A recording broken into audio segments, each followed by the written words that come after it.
बहुत ही संवेदनशील व्यक्तित्व थे। जीवन भर उन्होंने टाटा ग्रुप को तो बड़ा बनाया ही, टाटा ग्रुप को अंतर्राष्ट्रीय पटल पर एक अलग ही पहचान बनाई, भारत की पहचान बनाई विश्व में, अपने ग्रुप को विश्व भर में बढ़ाकर। लेकिन साथ ही साथ उनके जो दानवीर चरित्र था, हर प्रकार से, हर किस्म से, हर अच्छे काम के लिए वो तत्पर रहते थे। कभी ऐसा कोई व्यक्ति नहीं होगा जिसने कोई उनसे अच्छे काम के लिए मदद मांगी हो और उन्होंने ना किया हो। मुझे याद है कई वर्षों पहले, शायद 15 साल पहले की बात है, कुछ युवा डॉक्टरों ने मिलके एक अस्पताल शुरू करने की सोची संभाजी नगर में। और ये युवा डॉक्टर सब स्वयं सेवी थे, कुछ बहुत ज्यादा तनख्वाह वगैरह नहीं ले रहे थे। वो अपनी सेवा देकर इस अस्पताल को शुरू करके चलाना चाहते थे। डॉक्टर हेडगेवार के नाम पे वो अस्पताल आज भी लाखों लोगों की सेवा कर रहा है हर वर्ष। और जब उनको वो अस्पताल बनाना था, तब जब रतन टाटा जी को पता चला कि युवा डॉक्टरों ने इसका कल्पना की है, तो बेझिझक उन्होंने पूरी सहायता करी और उसके कारण वो अस्पताल आज बहुत बड़ा अस्पताल के रूप में सेवा दे रहे हैं। उसकी एक्सपेंशन भी हो रही है, अब वहां पे मेडिकल कॉलेज बनने जा रहा है। और एक ऐसा अस्पताल जिसके लोग कभी रतन टाटा जी को जानते नहीं थे, कुछ नहीं थे, लेकिन उनकी सेवा भावी चरित्र को देखकर रतन जी ने रत्ती भर भी सोचा नहीं, सीधा पैसा दे दिया। मुझे याद है जब कोविड की महामारी ने देश को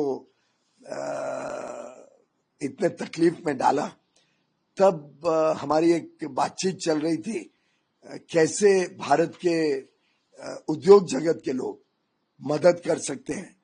तो रतन टाटा जी ने 1 मिनट झिझक नहीं की, सीधा कहा कि टाटा ग्रुप 1500 करोड़ रुपए कोविड की लड़ाई के लिए सरकार के साथ जुड़ के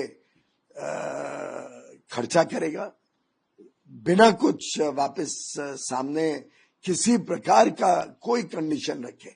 1500 करोड़ रुपए उन्होंने कमिट कर दिए कोविड की लड़ाई के लिए, जिसमें से 500 करोड़ रुपए उन्होंने सीधा एक दिन के अंदर चेक भेज दिया पीएम केयर्स में, जिससे कोविड की लड़ाई में भी हमारे हाथ मजबूत हुए। मैं समझता हूं एक ऐसा व्यक्तित्व है जिन्होंने जीवन भर व्यापार और उद्योग को तो बहुत नई ऊंचाइयों तक लेके गए ही, ईमानदार व्यवस्थाओं से भी कैसे उद्योग बड़ा बन सकता है, अंतर्राष्ट्रीय पटल पर जा सकता है, उसका एक जीवंत उदाहरण टाटा ग्रुप के रूप में बनाया। लेकिन साथ ही साथ उनका जो निहित चरित्र था, एक सेवा भावी, एक बहुत ही सरल व्यक्तित्व था, उसको कभी बदला नहीं। क्योंकि आपका उनसे निजी संबंध भी था, कुछ ऐसी देशवासियों को आप बताना चाहते हैं, क्योंकि रतन टाटा नहीं रहे, कोई ऐसी यादें जो आपका उनसे जुड़ा हुआ हो? कई सारे यादें आती हैं। जैसे हमने रेलवे में एक बार प्रधानमंत्री नरेंद्र मोदी जी ने हजारक स्टेशन पे वाईफाई लगाने का निर्णय लिया, और 1000 स्टेशन पे जब वाईफाई लग गया था, और एक अंतर्राष्ट्रीय कंपनी की मदद भी उसमें हमें मिली थी, गूगल ने मदद की थी कि पहले चरण में वाईफाई लग सके। उसका प्रभाव इतना अच्छा था, यात्रियों के लिए इतनी सुविधा हो गई थी। उसके कारण मैं एक बार रायपुर गया था, मैंने रायपुर में रात को बच्चों को देखा कि बच्चे बड़े पैमाने पे रेलवे स्टेशन पे रात को 12-1 बजे पढ़ाई कर रहे थे, क्योंकि वहां का वाईफाई सबसे तेज था, अच्छा था। तो हमें लगा कि ये वाईफाई को हमें पूरे देश में हर स्टेशन में लेके जाना चाहिए। तो साधारणतः तो हम बजट में प्रोविजन प्रावधान करते, अगले साल के बजट में प्रावधान होता, फिर वो लगता। मैंने ऐसे ही माननीय रतन टाटा जी को बताया कि इसका हमें ऐसा ऐसा लाभ हुआ है, और अब हम चाहते हैं कि जो बाकी 6,500 स्टेशन है सभी में वाईफाई लगाया जाए। तो उन्होंने तुरंत बिना हिचक करे तुरंत कहा कि टाटा सन्स इसके लिए पूरा पैसा देगा रेलवेज को। उनका कोई लेना देना नहीं था। तब तक तो टेलीकॉम इंडस्ट्री से भी टाटा सन्स निकल चुके थे। टाटा ग्रुप में कोई टेलीकॉम का कोई काम नहीं था। उन्होंने सीधा उनके जो सचिव थे और उनके सहयोगी थे वेंकट, उनको आदेश दिया 450 करोड़ रुपए एक पलक में उन्होंने रेलवेज को दे दिए। मुझे याद है जब अंत में वो प्रोजेक्ट खत्म हो रहा था तब थोड़े और पैसे की जरूरत थी। हमें शर्म भी आ रही थी कि क्या छोटे सी चीज के लिए टाटा जी को हम अप्रोच करें। पर उनके वेंकट ने कहा कि रतन टाटा जी ने कहा ये जिम्मेदारी है, टाटा ग्रुप पूरी रेलवे में वाईफाई को फंड करेगा और जो भी कमी पड़ेगी वो भी देने के लिए तुरंत तैयार हो गए। तो एक उनके मन में हर वक्त कैसे भारत आगे जाए, कैसे भारत के युवा शक्ति को मौके मिले। मुझे जो जानकारी है उन्होंने शायद 30 से अधिक स्टार्टअप्स को अपनी पर्सनल कैपेसिटी में अपने व्यक्ति खुद के पैसे से स्टार्टअप को मदद दी कि वो आगे बढ़ सके। कई बार कोई आइडिया उन्हें अच्छा लगता था तो वो सीधा उसको सपोर्ट करते थे और मात्र फाइनेंशियल सपोर्ट नहीं, वो मेंटरिंग भी करते थे कि कैसे ग्रुप को सपोर्ट किया जाए, कैसे युवा युवती को मदद की जाए कि वो आगे चल के अपने अनुसंधान से, अपने नए आइडिया से काम बढ़ा सके। टाटा ग्रुप एक ऐसा ग्रुप रहा है जिसका हर क्षेत्र में देशभक्ति झलकती है और रतन टाटा जी ने जो लगभग 60 वर्ष सेवा की है उद्योग जगत की, 1961 में एक शॉप फ्लोर के अप्रेंटिस के रूप में टाटा ग्रुप में उन्होंने सेवा करना शुरू किया था।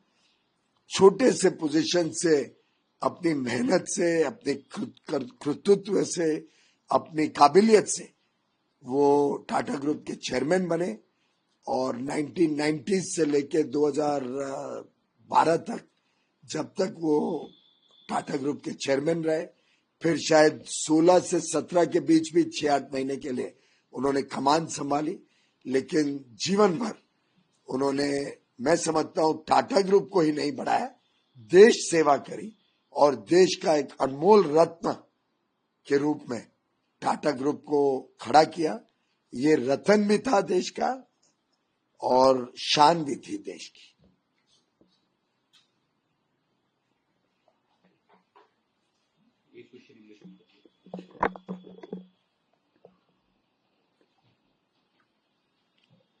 Ratan Tata is passage away at the age of 86. How do you remember?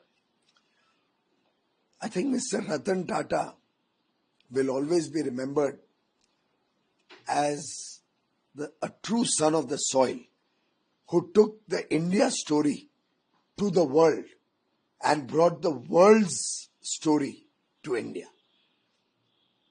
Tata Group, under his stewardship, under his leadership, grew from strength to strength, forayed into newer sectors. It became synonymous with the India growth story. So much so that he bought companies across the world, including companies as prominent as Crore Steel or Tetley Tea or Jaguar Land Rover, taking the India story to the world. And through TCS, the Tata Consultancy Services, he brought India on the world stage in the field of technology. I don't think there'll be any country in the world where India is not recognized today. And the Tata Group under Ratan Tata has played an important role in that story across the world. I remember on every occasion, Tata Group is one group which stands firm with the country, with the interests of India at heart. Bharat to become a self-reliant nation, Atmanirbhar Bharat, was a part of the Tata Group's growth journey. In fact, you will recall the nano car, which was developed by Tatas, was entirely something which was this passion to make India a self-reliant nation, to develop a car which is designed in India, which is developed in India, all the parts come in India, all the technology is Indian. And today when I see the electric cars being developed by the Tata Group, it really makes me a proud Indian, a proud Bharatiya, that we will present to the world modern, efficient and international class automobiles. When I see a Jaguar or a Land Rover anywhere in the world, it makes me proud that it is made by an Indian company. I think in every living moment of Mr. Ratan Tata's life, he has served the nation, he has made the nation proud.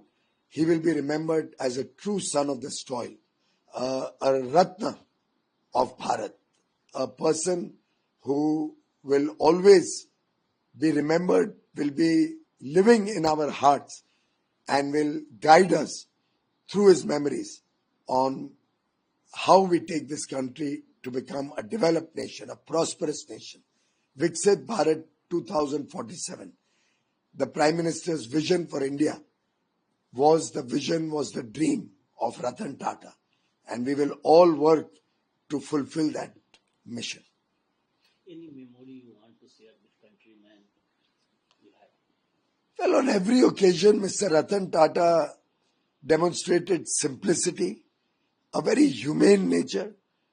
I recall when he came home once in Mumbai for breakfast, we had only served a simple idli, vada, sambar and dosa. But he was so appreciative. I mean, he must be having the world's best cooks. But he was so appreciative of that simple breakfast. He was so kind to all of us in the family. He was so kind to the server who was serving the breakfast. And at the end of a very beautiful couple of hours that he had spent at home, when he was leaving, he asked my wife very sweetly, "Would you like to take a picture with me?"